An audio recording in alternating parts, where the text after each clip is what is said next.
Massena, New York, 1959. The post-war industrial boom is roaring across America. The St. Lawrence Seaway has just been completed, allowing great cargo ships to travel smoothly between the Atlantic Ocean and the Great Lakes.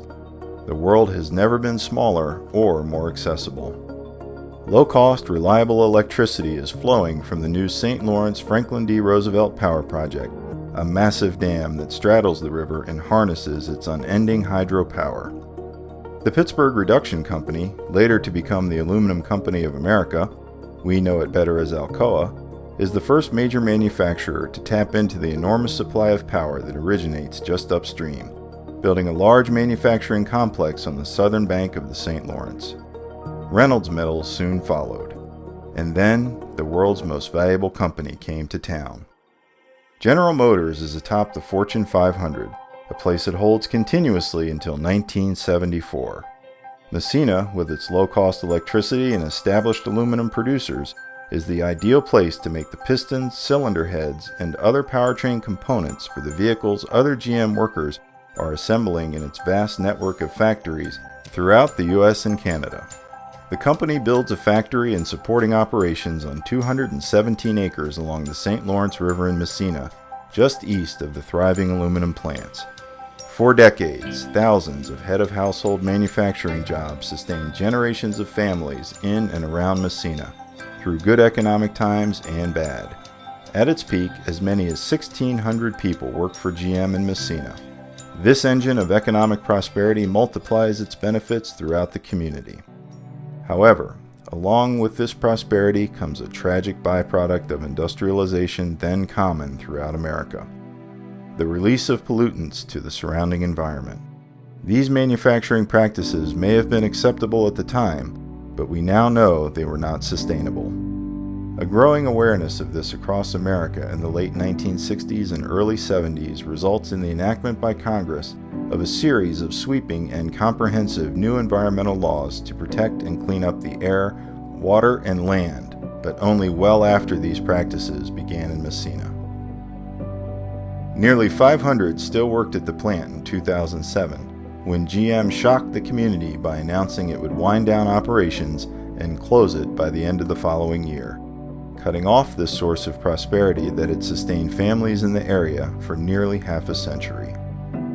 Then GM, once the world's most valuable company, filed for bankruptcy in 2009 and abandoned the Massena plant, shedding all responsibility for the environmental contamination left behind. The jobs were gone, and the community was left with an idled, abandoned, and contaminated industrial property. Fortunately, a vision of the Mayor's Automotive Coalition, White House Auto Task Force, U.S. Department of Labor, U.S. Department of Treasury, U.S. Department of Justice, U.S. Environmental Protection Agency, St. Regis Mohawk Tribe, State of New York, and the other states where GM had abandoned properties came together during the financial crisis and deep recession of 2009 and 2010. This vision came to fruition in 2010 with the settlement agreement, and in 2011 when the U.S. Bankruptcy Court for the Southern District of New York created and empowered a trust, the Revitalizing Auto Communities Environmental Response Trust, better known as RACER, to do something about the GM job losses and legacy environmental contamination. RACER Trust did not put the contamination there, but as the new, responsible steward of the land, was charged with the dual mission of conducting a safe and protective cleanup and restoring the property's value as a producer of jobs and tax revenues for the community. The environmental challenges at the Massena property were considerable and costly. The property already was a Superfund site and on the US EPA's National Priorities List, a catalog of the most contaminated sites in the United States. The main contaminants were PCBs, a component of the hydraulic fluids GM used in metals casting before the US EPA banned PCBs in the 1970s. The US EPA ordered a site cleanup that was determined to be protective of human health and the environment and accepted by the St. Regis Mohawk Tribe and New York State. Though the cleanup had begun before RACER Trust was created, RACER is responsible to complete the work under EPA's direction, with additional oversight from the New York State Department of Environmental Conservation and the St. Regis Mohawk Tribe.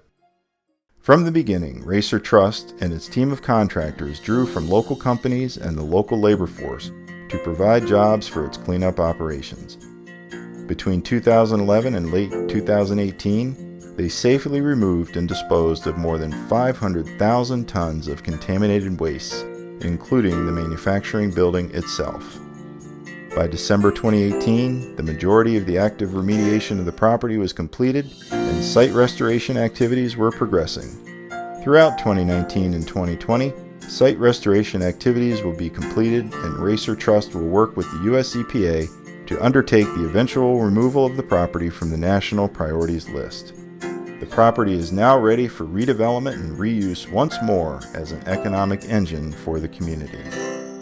Racer Trust is collaborating with the Town of Massena, North Country Redevelopment Task Force, St. Regis Mohawk Tribe, State of New York, and others to expose the opportunities for investment at the property to the North American market by touting its availability of abundant, low-cost, reliable, renewable energy, access to the international border crossing point, active rail service, and experienced local workforce.